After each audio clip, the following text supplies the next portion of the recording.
Bang! Neeves Knives. I'm Jared, and this is a new tack ray knife.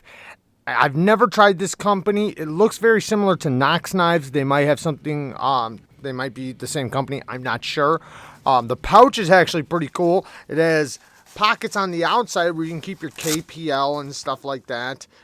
Pretty cool. But this knife, very impressive, especially for the price. I'm gonna link it down in the description. It goes for like under $80 or right around $80. And another thing that's cool is you can easily, that was my fault, you can easily flick this left-handed. Not because the detent is light, but because you have so much leverage to deploy it.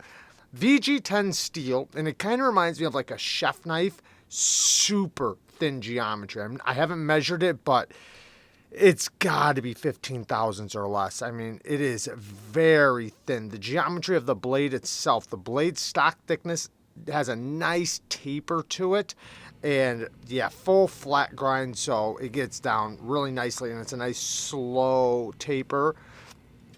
The action, it's stupid good. It really is. Even the thumb flick is great.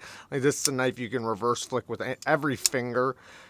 The drop on it and detent when you disengage it, detent's a little late, but where it hits your finger, because it doesn't have a flipper tab, it's past it, and it is very, very smooth. This is fresh out of the box. I've only had it out for a few minutes, so this is only a first impression, so it still needs to break in, but very smooth. Perfectly centered. I've already checked the lockup and everything. Rock solid lockup. It is titanium, all titanium frame lock. Titanium backspacer. What does that say? Oh, it is Knock Knives. Okay. Knock Knives tack ray. Okay, so that makes sense. So it is a Knock. Now, I've never gotten to try them. I've seen other channels try them. I've seen them around, but I never got to try one. And I've always wanted to, so I'm definitely happy I'm finally getting to. But it does kind of remind me of a folding chef knife, which is very cool. This is going to be amazing for utility cuts, and slicing is going to be a dream. The ergos are very, very neutral, and because this is somewhat slim, not so slim to where it's uncomfortable, but slim, you are behind the edge. So it's going to be pretty easy to have so much, or it's going to be very easy to have a lot of control, like breaking down cardboard and things like that. Even in a reverse grip, it's going to be pretty easy. The blade acts as a blade or a finger guard. Titanium milled pocket clip. I have not tried it yet, but you know, we will see how that works. We do have a lanyard tube back there. No milling, but there's lots of milling on the outside, and it is not heavy at all. You know, with this hole in the blade and the geometry, it's super light considering the size of it. Not that it's a huge knife, but it's definitely a full-size knife. Now, VG10 is going to be great as like a folding kitchen knife if, you know, you do lots of food prep. Maybe, you know, you use your pocket knife for lunch and things like that, or to cut your fruits. This would be great. And for the price, this is amazing. Great price. Fantastic price for what you're getting here. And lefties, man, you would love this. It works so good. The only problem is I don't think it's reversible. Nope, the clip is not reversible, so maybe you won't be too happy, but you'd be happy with the action for sure. We do have a steel lock bar insert and an over travel stop. I can feel the over travel stop, so you're not going to unspring the lock by disengaging it. The one little nitpick that I'm going to do right now, actually I have two, but one is the lock bar could have a little bit better access. They did chamfer both edges, and it's not too hard, but if your hands are wet, I imagine it might be a little slippery. Now, is it that big of a deal? Not on this one, but it doesn't seem annoying yet, but we shall see. But so far, it's fine, and to be honest, I could cut something out of there with my Dremel in 10 minutes.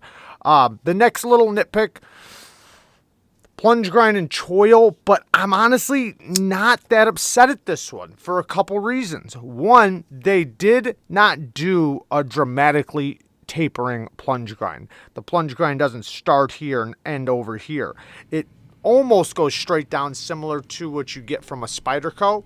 So it's, when you sharpen it, your smile, there wouldn't even really be a smile. You're going to be able to sharpen all the way up to the plunge grind.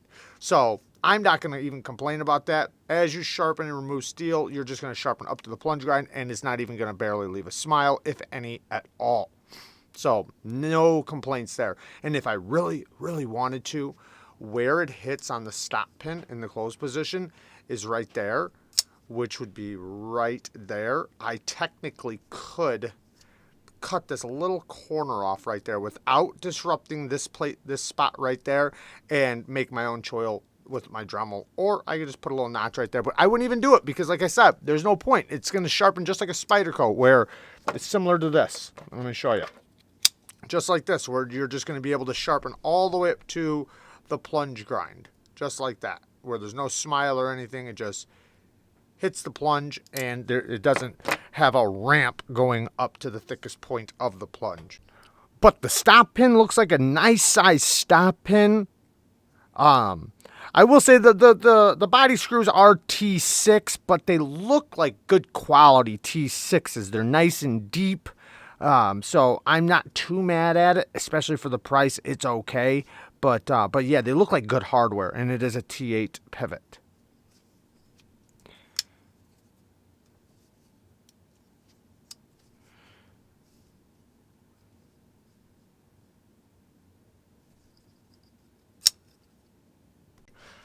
So very, very cool. I can tell like that this, you can have so much control. A lot of it has to do with the thinness of the handle, where how you can place your your 3 fingers, and put the pointer finger on the spine for utility cuts and detailing work. Almost like a kitchen knife in a way, because a kitchen knife does that. They have usually a slim handle with a big broad blade. And that's what you're getting with this. So the one thing is, you just want to make sure you stay back here and don't accidentally choke up right there. But you'll be fine. It's that won't be an issue at all. The detent is super good. Perfect for the reverse slick. Even down here at the bottom has a nice detent. And the higher you go, the stronger it gets. But even down here, like, that's my happy place. So as of right now. Actually, kind of in the middle is. With the left hand, you can do it even with your fingers on the lock bar. Oh, yeah, also left-handed. Because the cutouts are down here, you can put your finger right on the cutouts, which isn't going to lock you out. Up here, yeah, I guess if you put a lot of pressure up here, you're going to lock yourself out. But just comfortably picking it up, my fingers land right here, so it doesn't lock me out whatsoever, not even a little bit. So awesome. The finish is a stone-washed finish. I'm also happy with that it's not a blasted finish. It is a pretty nice stone wash. This is cool. Yeah, I can see why people liked this thing. The times I did see it on other people's channels a while back. I haven't seen one on anybody's channel in a while, but I'm happy I finally got one. And it's super affordable. I mean, for what you're getting, this is pretty affordable. So, like I said, if you guys want to check one out, I will link one down in the description. I'm not sure if I'll do a full review, testing and review. Maybe not. I'm not sure. We'll see if people want that or not. But I will at the very least review it in a Fast 5 or something like that. But there you guys go. Love you guys. Thank you guys for watching. Peace.